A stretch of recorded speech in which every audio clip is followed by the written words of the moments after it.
Then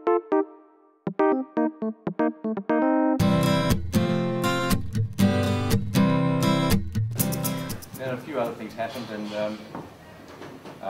the ABC did a documentary on me after I'd been to Bolivia on Australian Story.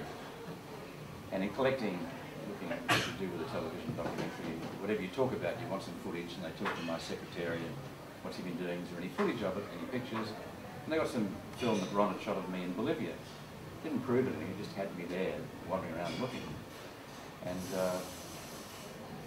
I ran into the head of the American Fox television network at a party soon after. He came over to me and he said, I saw that documentary. Did you really go all the way to Bolivia at your own expense to investigate something? And I said, yes. He said, that's very unjournalistic of you. Journalists don't pay. I said, well, yeah, I did. You know, I'm in a position to now. You know, I've done a commitments to television, and I was intrigued, and so I went. He said, what do you think? I said, well, there's something there that I can't explain. He said, okay, will you accept a commission to do a special for my network? I said, yeah, okay, because I wanted to, you know, I was getting curious. And now he's going to pay me to go and do it, so I can accept that. And I thought that was a coincidence. I now know that these weren't coincidences.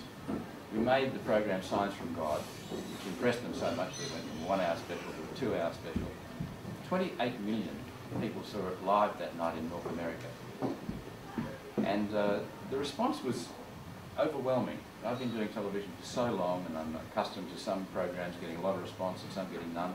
This was just overwhelming. I had nothing to compare it with in my career. It just shook so many people. There were a lot of conversions, people writing to us, and a lot of Catholics came back to the faith. Equally, as many people wanted to kick my head in for being stupid. And I was attacked particularly by the American Skeptics Association, which was interesting. They forgot that about 5 years before they'd named me Investigative Journalist of the Year.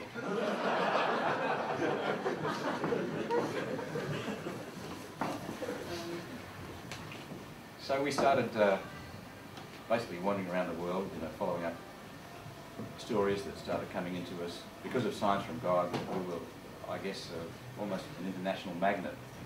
People who wanted to tell their story or have things investigated. It was very difficult to know what to do and where to go.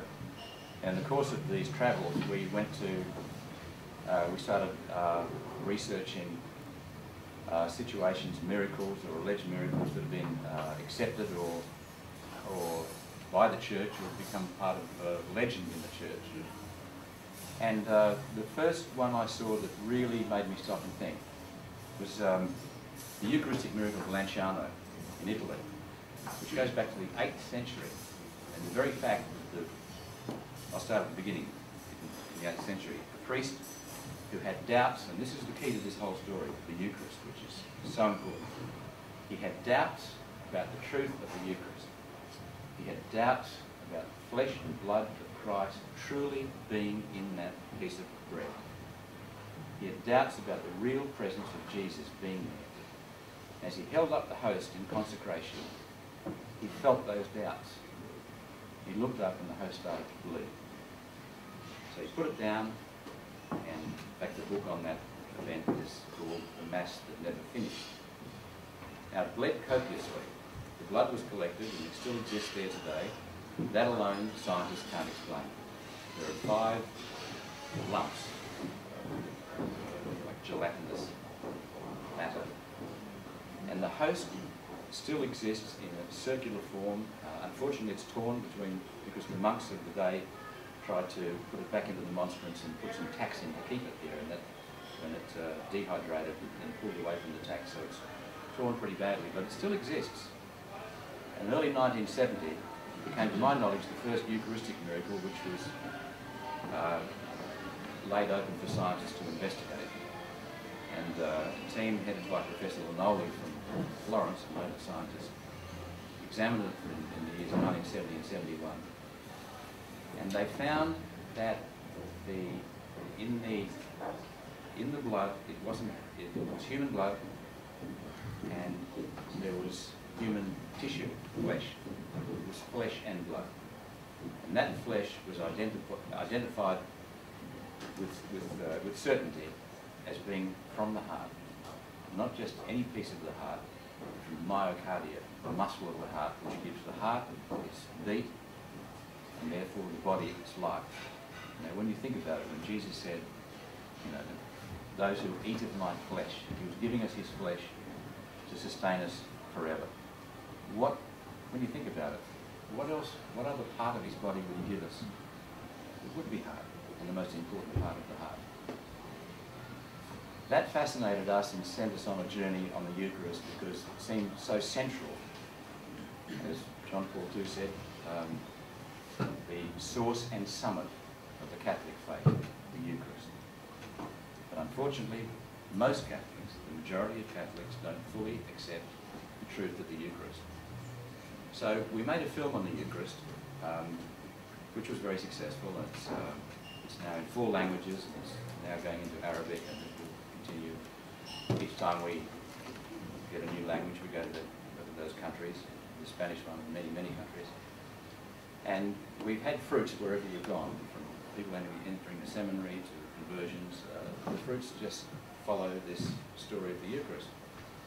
And we had our own little sign in Adelaide about 4 years ago, I think. We were launching the film, The Eucharist in Communion with Me, in Adelaide. And the priest who was emceeing the night, at the end of the film, he invited people to ask questions, and there was a microphone placed in front of us in the middle of the hall. And an old man came up to the microphone with a white stick. He looked very nervous and he said, "Father, you said you had to ask a question, but do you mind if I just say something?" The priest said, "Yeah, that's okay." And he said, "Well, I'm blind and I just saw that film." And the silence was just amazing. The hair stood up in the back of my neck. You know, sometimes you just recognise truth. But of course we couldn't just accept his word. Ron and I went back to Adelaide and investigated him from his eye doctor to his family, and he is truly blind, and one of the most satisfying aspects of that was that his son, who'd been away from the church all his life, came back to the faith very strongly, and the first thing he did coming back to the faith was calling us and asked for copies of the Eucharist so he could run his own little apostolate and get this some message out to other people. Interestingly, this blind man, when we questioned him about what he'd seen on the film, to make sure that he wasn't going on someone else's word, he told us the pictures, the images in this film that struck him most vividly. And they were images that we knew as filmmakers were the best, and no one else has ever said those images were outstanding. The sacred vessels, for example, Shotman doing the Fox Network, we had one of the best lighting cameramen in the world, and he just shot it so beautifully. It stood out, and it took a blind man to pick these pictures. It was just so authentic. And it was a wonderful support for us in the work we're doing.